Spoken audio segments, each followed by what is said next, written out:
Y'all know what's going on. It's time for another episode of Doing Time with Joe. I'm your host, Joe Baker. In this episode, I'm going to talk to you about one of the guys, y'all, this is the first guy that showed me what ecstasy was, right, in the penitentiary. I heard about it. This is years and years and years ago, back in the early 2000s. I didn't know what ecstasy really was. I had heard about it, the GHB, blah, blah, blah, this is that. But listen to me. What I knew about ecstasy and heard about it, it was a drug that it heightened your sexual arousal, right? So there's no reason for anybody to have that, in my opinion, in the penitentiary. But look here, y'all. You got all kinds, all shapes, all sizes up in here, and all types of persuasions. You understand what I'm saying? So if a person sees a market for it and money can be made from it, it's gonna be used. Okay. So this guy, one of my partners from Nashville, man, when he hit the compound, that was his hustle. He started out with a little cocaine, but he saw the competition was too much for that, so he carved his own lane and got that ecstasy in. Well, guess what? He found a market up in this thing that was blowing me away, right? I'm like, wait a minute. But see, this brother here, you know what I'm saying? He was affiliated, right? So uh his brothers wanted him to break bread. So I was like, wait a minute, I'm the nine. You know what I'm saying? Even though we belong to two different groups, I'm the nine, so I ain't got to break bread with nobody unless I want to. You feel what I'm saying? Which I did. You understand what I'm saying? Not because I had to, but because I wanted to. But I felt like, okay, I can be his refuge. Let me get it from you, and I'll break you off a little bit. You feel what I'm saying? As long as I can make my bread off of it, you ain't got to worry about your brother because you telling me it belongs to me. You understand what I'm saying? So anyway, we made this agreement, but I'm going to tell you the story, how this played out, man, because this is one of those funny stories that it hasn't ended. I don't think you're going to be able to see coming. You know what I'm saying? But stay back, sit back, relax, and enjoy this show, y'all, because this is going to be one of those that, you know what I'm saying, you're not going to really believe, right?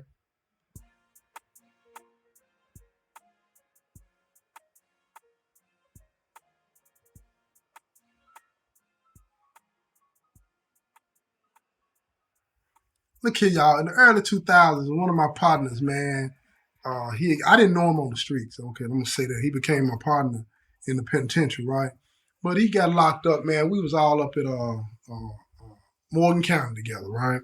And while we were up there, I was into all kinds of stuff. You know what I'm saying? I was doing things I didn't have no business. You know how it gets in here.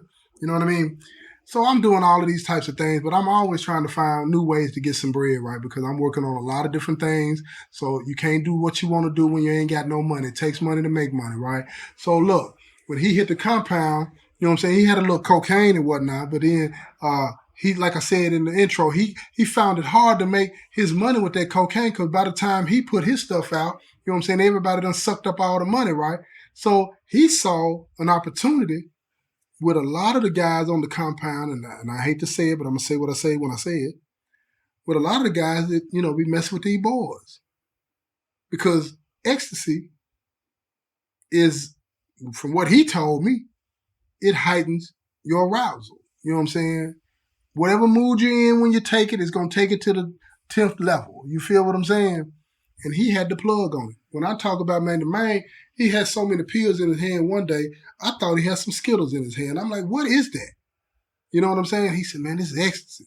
And I'm looking at it, and I'm like, oh, this is what everybody's talking about out there, right? And he was like, yeah. So he started telling me all these stories, you know what I'm saying, about going to these rave parties. And I'm looking at them like, what you doing at rave parties? Black people don't go to rave parties, which I found out, yes, they do. And they have a lot of fun too, right? So if you out there going to rave parties, man, do you. You feel what I'm saying?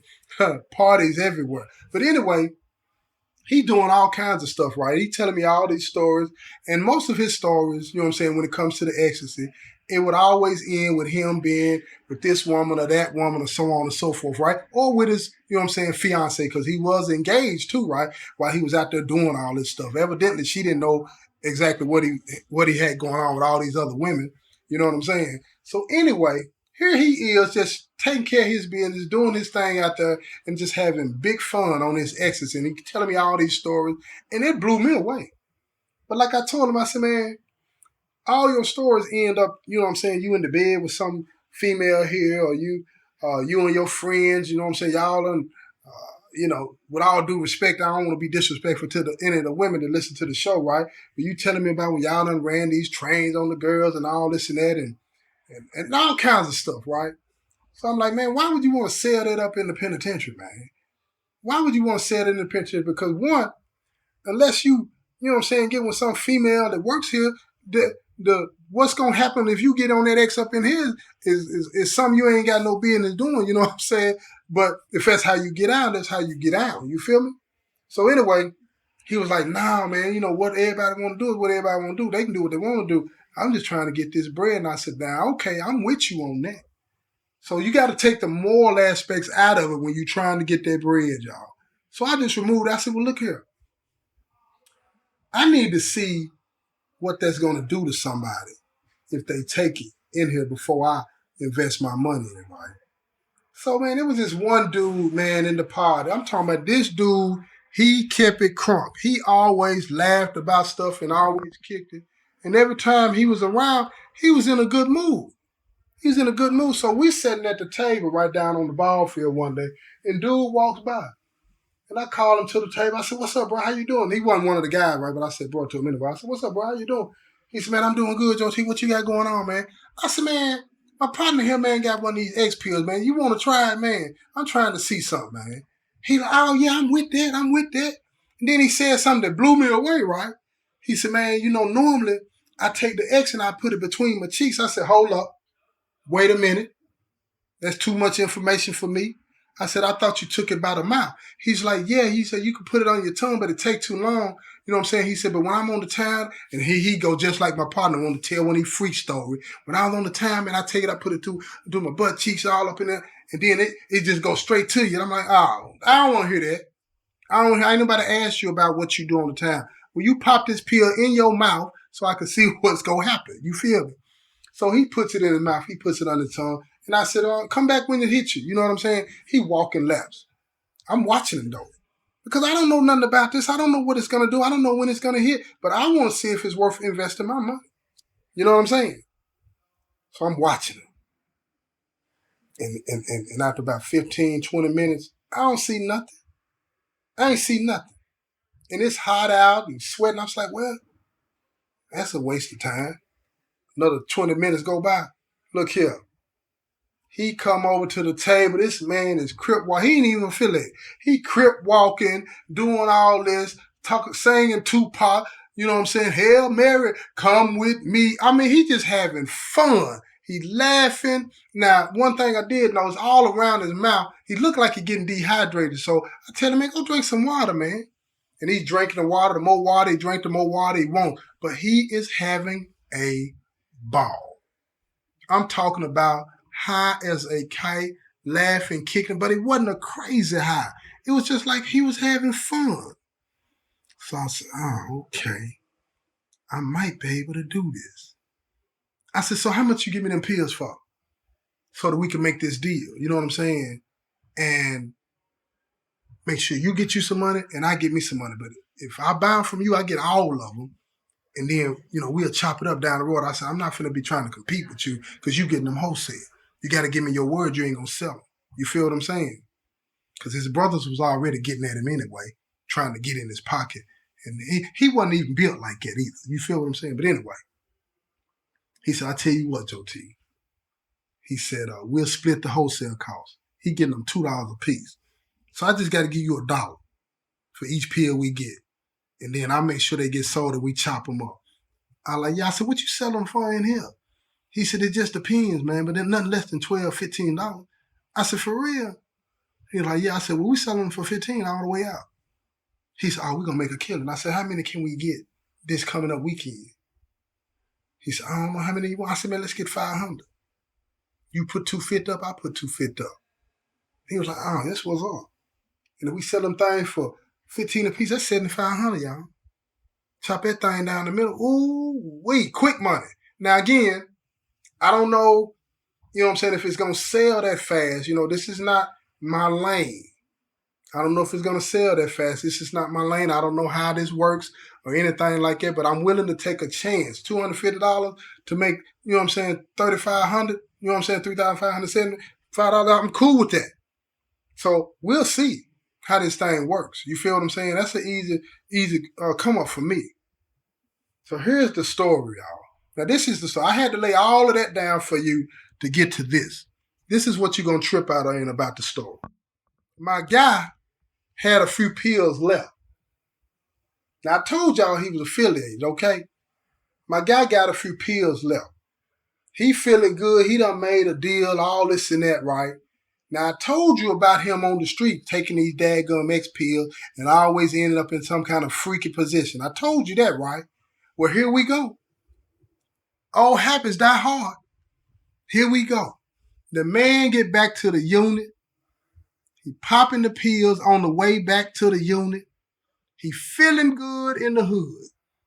Jump in the shower. He feeling good. He's singing. You know what I'm saying? I don't know what's wrong with him. Just having a good time. I'm like, man, he tripping. He need to go in there and lay down. He goes in the room, lays down, whatever the case may be. It's locked down. We locked down. Lord have mercy me. About 2 in the morning.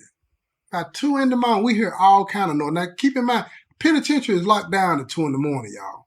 The lights are off. It's supposed to be quiet. Everybody is either asleep or watching TV or chilling. Ain't nothing going on at 2 in the morning in the penitentiary. Like, if you ain't got no business in the streets out there at 2 in the morning, you ain't got no business doing nothing at 2 in the morning. You understand what I'm trying to tell you? Ain't nothing going on good at 2 in the morning unless you in the house with your gal. You understand? He in the cell. Guess what this fool had done? The police walk by, because, they walk by every 15 minutes. They shine the flashlight all up in your face. If you sleep, you know what I'm saying, you good. But if you're trying to go to sleep, that light hits you, going to have you all mad because why you got to hit me in the face with the light? Shine the light at the ceiling. You understand what I'm saying? So they walk by the cell he's in. Guess what? This fool's so high. He's so high. He must have done went in there and gave his celly one, right? These fools is in the bed together, sleeping. They in there spooning, man. You understand? They in there spooning sleep. So the police, he take the flashlight, he hit the window. Don't. Y'all get up. Wake up in there. They ain't hearing nothing. So he hitting it hard and hard. So now people starting to wake up and turning on. They're like, man, what's all that noise out there, man? It's that the police is hitting on the window. All he had to do was unlock the cell, but he can't unlock the cell to get them out unless he has backup in there. And this officer was cool. He didn't want to call nobody else in there because if he called somebody else in there and they find out these 2 men is in the bed together, done fell out, sleep, it's going to be a problem. So now, he got some brothers. Now, the cells have got these windows. You can see straight in the cell if you're standing up in your cell and looking straight across, if your cell is straight across from him, right? So he got some of his brothers that live straight across from him, and they looking over, say, man, what he doing over there? Now, the officer's cool, right? And he ain't tripping. He ain't trying to get him in trouble. He said, man, the man is in the bed with his celly. So his Crip brother said, wait a minute, hold up. He what? He in the bed. What is he doing in the bed with him? He looked back. Now he know he done ran his mouth too much. He done said too much. You know what I'm saying? He done said too much. So now he hitting on the door. So the guy's telling me, unlock the door, man. At this time, it wasn't no cameras back then, y'all, so don't worry about that. This man, open the door, man, and get him up, man. So he opened the door. He stick his head in there. He said, hey, you two, get up. Now everybody up. I couldn't see it because the cell I was in 2 cells, so I'm further to the front. But I'm listening. They're all on the door, being nosy. You know what I'm saying? Because I know what's going to happen because I got business with him. I'm hoping that if something ain't right here, but I'm hoping that what they're saying is a bunch of bull. People be lying. They get mad and get jealous in here. So the police open the door and tell them, hey, you two, get up. They wake up. He said, come to the door. They come to the door. Now, cuz them, they hollering at him. Man, what you got going on down there, man? What you talking about? Police said, look, I got to lock him down. I can't leave nobody out like this. So he lock him down. The next morning we come out, man, they straight to him. They get straight to him. I mean, they go straight to work. They ain't even waiting. They go straight to work. He said, man, was you in the bed with dude, man? He's like, nah, I don't remember none of that. Whoop-de-woo, this, and that, blah, blah, blah. So dude's not affiliated, right? And the rumors have been out there that he owned that. You know what I'm saying?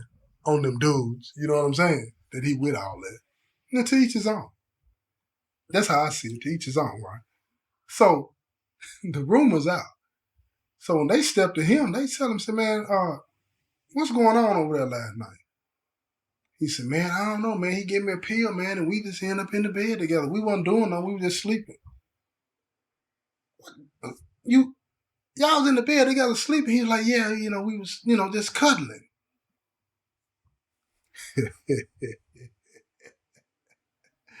Look here, y'all. Ain't no cuddling in the penitentiary. Ain't no cuddling in the penitentiary. So they told him, man, kick rocks, man. Now all of a sudden they take him into the cell. They put hands on him. I ain't really concerned about what he was doing. I don't care who he laying in the bed with. All I'm thinking about now is I need to have, somebody call and get my money back from his gal. That's what I need to do because I don't think he's going to be going to visit. And if he does go looking like that, they might end up taking him straight to the hole. So I made the phone call and got my money back, y'all. I made the phone call and got my money back. Because he wants to play games. He wants to play games. But it is what it is. You know what I'm saying? I just wanted to tell y'all about, when that ecstasy hit the penitentiary. You got a lot of things going on up in here. You got a whole lot of new drugs to be coming in the penitentiary. A lot of that stuff that they do out there on the town, you can't do that in this environment in here because it's going to make you have a reaction to the, like you would have on the street. Ain't no women in here like that. You feel what I'm saying? And even if you are trying to do it like that, you understand what I'm saying? You need to be careful. Need to be careful. Those types of drugs in here, you need to watch that. Straight out. You need to watch that. Because we got a lot of things going on now. And I'm going to give y'all some shows about all the other things going on here. They got that K2 and that Deuce and all that. I'm going to tell y'all some stories, man, in these other episodes about some real crazy stuff that's been going on up in here, right? When it comes to these drugs. You feel what I'm saying? So y'all just stay tuned, right? But before I go on this particular episode, I want to let you know that my book is out, Rivals. Go to Amazon, and you can get that thing on Amazon. Okay? We were going to have it on Boo's website, but we're not going to do that because of tax purposes and all of this and that. You feel what I'm saying? So go to Amazon, and you can get that thing off of Amazon.com. Just type in there Rivals, Rivals, Joe Thomas Baker Jr. and the third, and that thing going to pop up. It costs $20. For those of you that don't know what the book is about, let me read what the blurb says about the book, okay? I'm telling you, it's going to be, you know what I'm saying? This is one of those once-in-a-generational type books, okay? The Rivals is a heart-wrenching and deeply introspective book that embarks on an extraordinary journey that explores the entangled lives of individuals trapped in the unforgiving grip of generational gang violence. Set against a backdrop of crime-ridden streets, shattered dreams, and the haunting consequences of past actions, this compelling narrative delves into the profound depths of human emotion, revealing the complexities of love, loss, and the enduring pursuit of redemption. Now hold on just a quick, and I'm going to read you an excerpt from the book because I really want you to get a taste of it, right? It's like a fine wine. You take your sip, and then if it's good to you, you might want some more, right? And that's what I'm finna read to you. You know what I'm saying? I want you to really think, you know what I'm saying, about getting this book. I really want you to go get this book because my goal, you know what I'm saying, for this month, before September's out, is to sell 100 copies of the book. Okay? Y'all help me out with that, right? Now check this out. This is an excerpt from the book. Normally, what one would do was open fire and shoot the car until you're pretty certain that the people inside are dead. That's what they did. They continuously shot at the car, even after it had come to a stop in the middle of the road. With the gun still pointed, they waited for even the slightest moment to start shooting again. Then they moved towards the car, opening the doors, and the limp bodies fell out. Being really careful, they pulled out the guys from the car. From far away, I could see that the bodies were shredded with bullets. So my pops and another gangster went up, took the bodies down to the dumpster, and threw them in before setting them on fire. That, my friend, is our kind of bonfire. Now check that out, y'all. This is a reality of some people's lives out there. We all are not raised the same way. We want to assume that we are, but we're not.